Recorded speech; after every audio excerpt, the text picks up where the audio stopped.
Aleluia! Cumprimente seu vizinho com bom dia e vença hoje.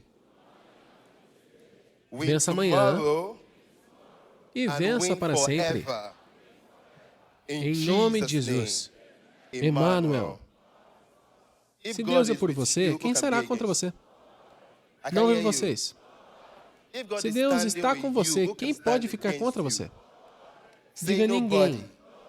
Ninguém pode ficar contra mim, porque Deus está comigo. Aleluia! Vamos aplaudir a Jesus. Amém. Vamos agradecer a Deus por suas misericórdias e favor sobre as nossas vidas. E também agradecer a Deus pela vida e o legado do profeta T.B. Joshua, o general de Deus. Aleluia! Amém. E também vamos agradecer a Deus pela mulher e serva do Senhor,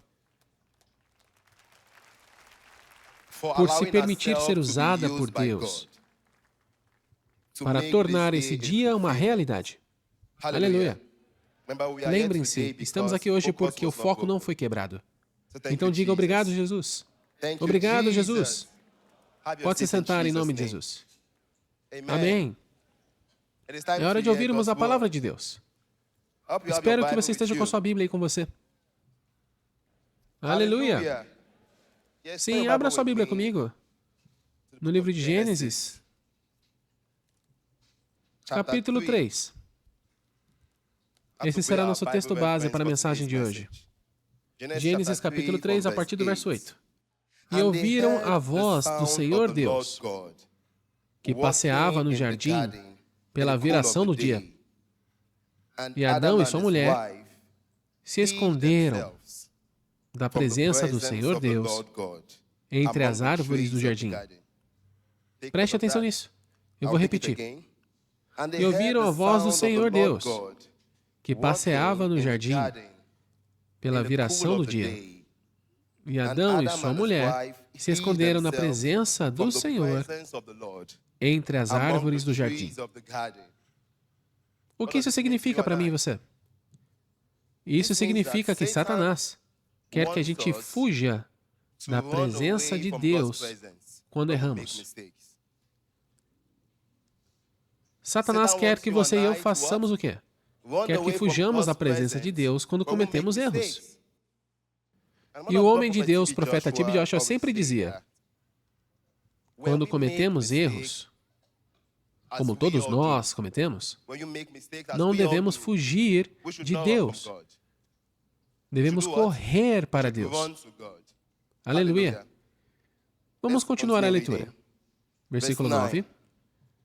E chamou o Senhor Deus a Adão. Ele disse, onde estás? Versículo 10. Ele disse, ouvi tua voz soar no jardim, e temi, porque estava nu, e me escondi. Versículo 11. E Deus disse, quem te mostrou que estavas nu? Comeste da árvore que te ordenei que não comesses? Versículo 12. Esse será nosso foco. Versículo 12. Então disse o homem, a mulher que me deste por companheira, ela me deu da árvore, e eu comi. Aleluia! Que desculpa! Que desculpa para a desobediência! Que desculpa para desobedecer ao mandamento de Deus! Ele disse, a mulher que me deste por companheira, ela me deu da árvore, e eu comi. Versículo 13. E disse o Senhor Deus à mulher, que é isso que fizeste? E disse a mulher, a serpente me enganou, e eu comi. Aleluia! Aleluia! Por favor, diga ao seu vizinho, vizinho, sem desculpas para o pecado. Não te ouvi. Diga sem desculpas para o pecado. Esse será o título da nossa mensagem de hoje. Sem desculpas para o pecado. Amém? Sim, a partir desse versículo que lemos, é evidente que muitas pessoas hoje tentam evitar assumir a responsabilidade por seus erros, transferindo a culpa para os outros ou para as circunstâncias ao seu redor. As pessoas cometem erros. As pessoas pecam e criam desculpas para justificar o pecado que cometeram.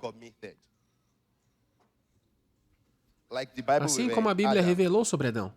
Adão desobedeceu a Deus e deu uma desculpa, dizendo a Deus: foi a mulher que o Senhor me deu que me fez desobedecer. E quando Deus perguntou à mulher, a mulher disse: foi a serpente que o Senhor criou, ó Deus, que me fez desobedecer. As pessoas cometem pecado, as pessoas cometem erros e criam desculpas para justificar o motivo ou os motivos pelos quais cometeram aquele erro ou aquele pecado. Como o nosso mentor, o profeta T.B. Joshua, dizia, se você der uma desculpa para o pecado, o seu pecado não será desculpado. Eu vou repetir. Se você der uma desculpa para o pecado, o seu pecado não será desculpado. Diga sem desculpas para o pecado. Diga ao seu vizinho. Sem desculpas para o pecado. Povo de Deus, um dos maiores presentes que Deus nos deu foi a liberdade de tomar decisões. Quando Deus Todo-Poderoso criou o homem, Deus deu a ele o direito à vida, o direito de viver. E dentro desse direito, Ele nos deu o poder de escolha. Nosso Senhor Jesus Cristo nos deu a mente e a capacidade de escolher. Ele nos deu o poder de fazer escolhas. Você pode escolher a vida ou a morte. Pode escolher a luz ou as trevas.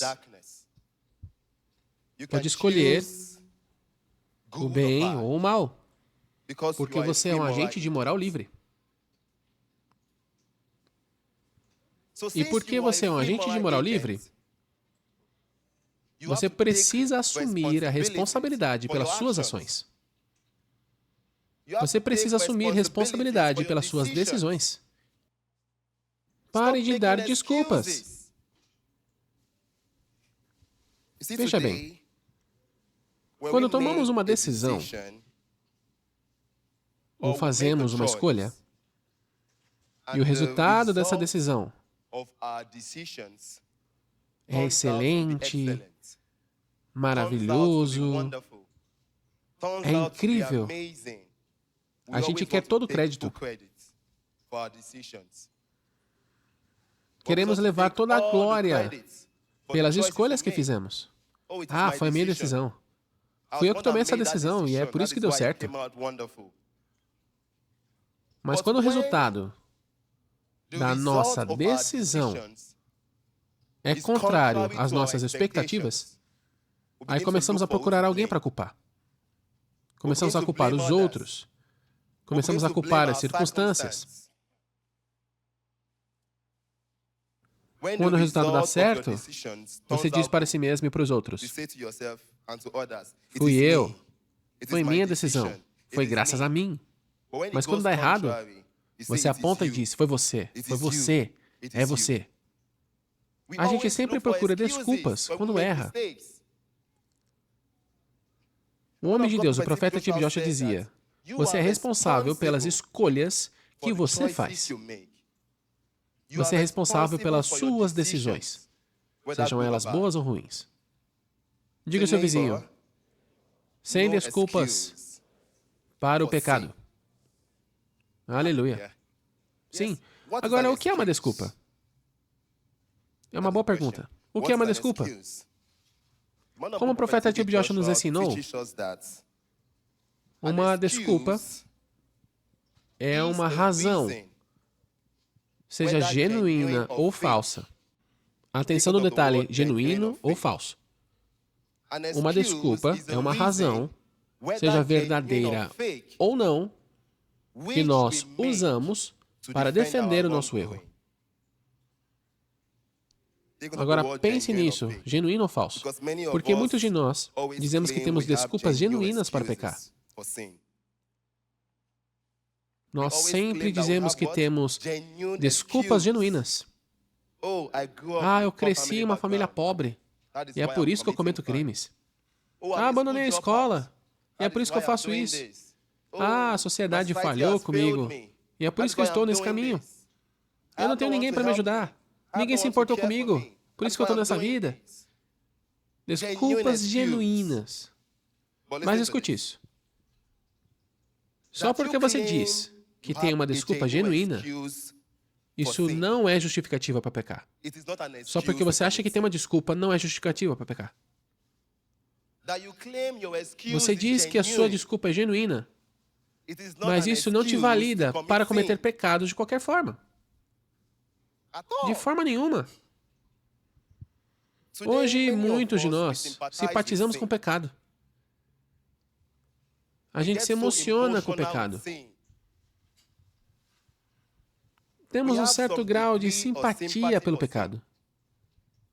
Estou com fome, foi por isso que eu roubei. Se você se emociona com o pecado, escute isso. A Bíblia diz que Deus Todo-Poderoso não simpatiza com o pecado. Deus Todo-Poderoso não simpatiza com o pecado. A Bíblia diz que Deus Todo-Poderoso ama o pecador, mas odeia o pecado. Ele não simpatiza com o pecado. Deus não está interessado na sua desculpa para cometer pecados. Só para você saber. Deus Todo-Poderoso não está interessado na sua desculpa por ter cometido um pecado. Ele está interessado somente em que você se arrependa do pecado. Diga ao seu vizinho. Vizinho, Deus Todo-Poderoso não está interessado na sua desculpa por ter cometido pecado. Ele só quer que você se arrependa do seu pecado. Isso mesmo.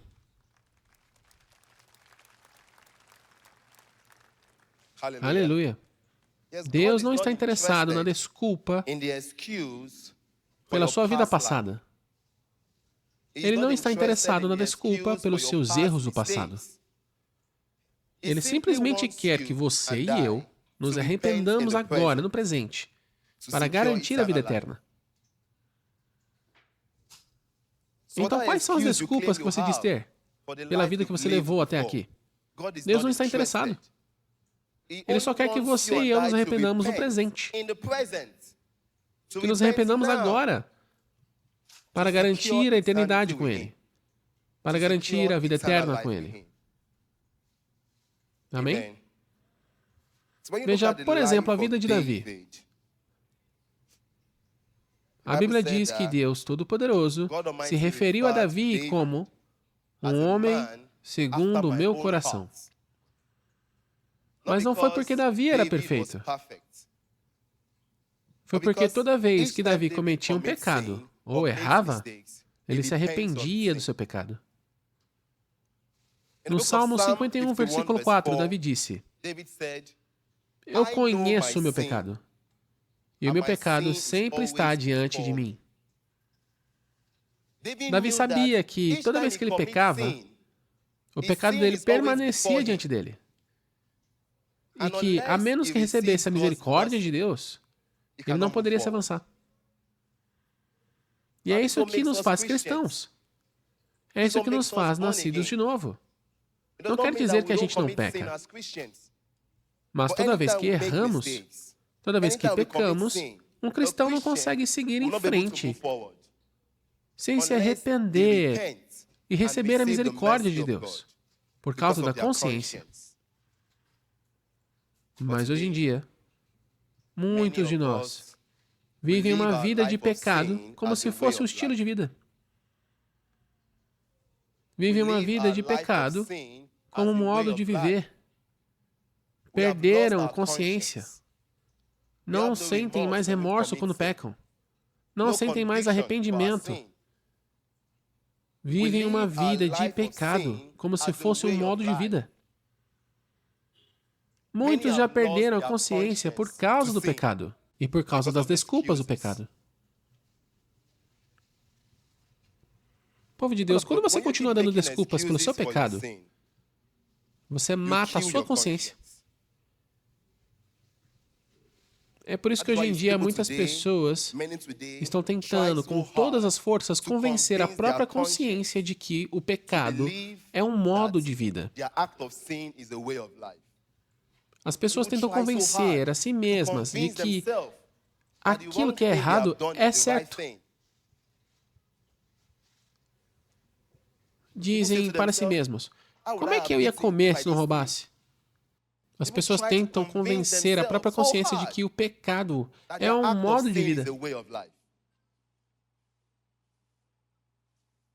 Mas, deixa eu te lembrar que não existe desculpa para o pecado. Porque quando você continua fazendo desculpas, você mata a sua consciência e dá ao pecado a oportunidade de dominar o seu coração. E a Bíblia diz de que quando o pecado domina o seu coração, ele destrói a sua alma. Quando o pecado domina o seu coração, ele afeta as suas orações. Como está escrito no livro de Salmo 66, versículo 18. Se eu guardar o pecado no meu coração, o Senhor não ouvirá a minha oração. Então diga, vizinho, quando você cometer um erro, pare de fazer desculpas. Se arrependa do seu erro. Aleluia. Agora, se você ler nos livros de 2 Crônicas, capítulo 6, dos versículos 36 ao 39, Provérbios, capítulo 1, versículo 23, Jeremias, capítulo 15, versículo 19, e Atos, capítulo 3, versículo 19, quando você chegar em casa, leia essas referências. Você vai perceber que o pecado não é coberto por desculpas, o pecado não é coberto por lágrimas, o pecado não é coberto pela aparência, o pecado só pode ser removido pelo arrependimento. A pergunta é, como nos arrependemos? O profeta T.B. Joshua dizia que arrependimento verdadeiro é admitir e reconhecer o seu erro.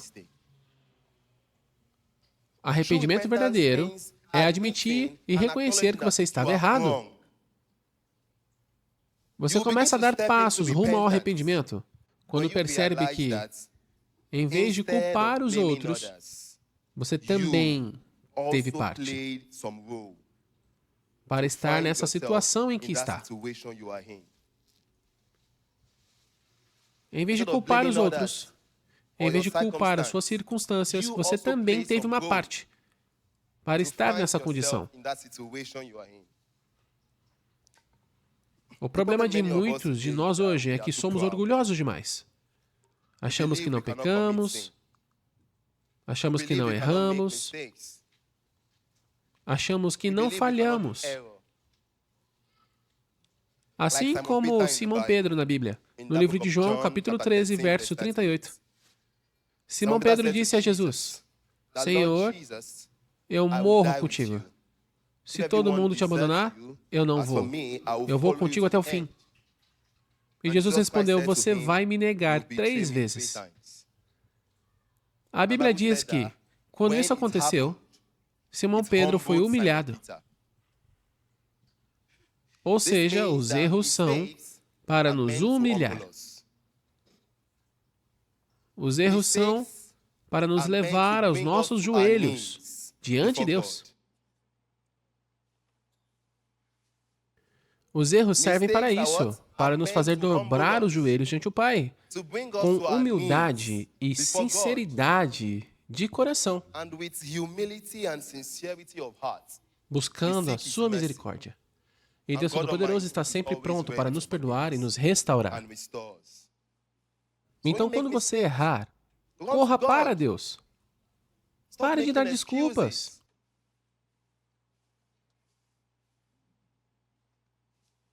A Bíblia diz que Deus é misericordioso e está sempre pronto para nos perdoar quando nos arrependemos.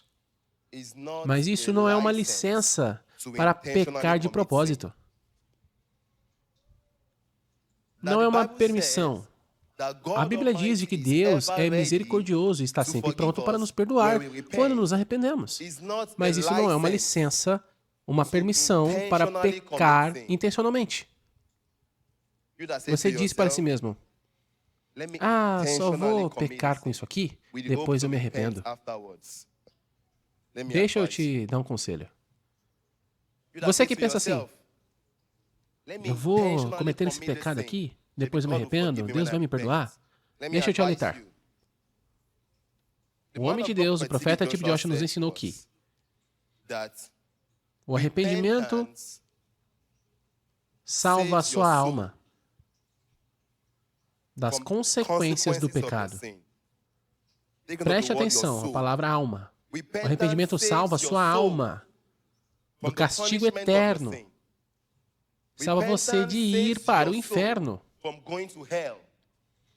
Mas o seu corpo, sua carne, vai sofrer as consequências do pecado. O homem de Deus nos disse, quando você é pego num ato de pecado e se arrepende, sim, o arrependimento salva a sua alma. Salva da condenação, salva de ir para o inferno. Mas o seu corpo vai sofrer, vai enfrentar as consequências do que você fez. Lembra do ladrão que foi crucificado ao lado de Jesus? Lembra do que aconteceu com ele? Ele se arrependeu de seus pecados. E a Bíblia diz que o arrependimento salvou a alma dele. Mas o corpo dele recebeu a punição pelo pecado. Então você que fica esperando um momento mais conveniente para se arrepender, você que fica pensando, depois eu paro, depois eu me acerto com Deus, por favor, não espere pelas consequências do seu pecado, só para então se arrepender. Não espere chegar à beira da morte por causa de uma vida de pecado para só então querer voltar para Deus. Porque esse momento pode nunca chegar. Esse momento pode nunca vir. A vida é incerta. A morte é certa. Você fica dizendo, amanhã eu me arrependo. Mas esse amanhã pode nunca vir. O livro de 2 Coríntios, capítulo 6, verso 2 diz, agora é o tempo oportuno. Hoje é o dia da salvação. Então, se você quer se arrepender, o momento é agora. Diga ao seu vizinho,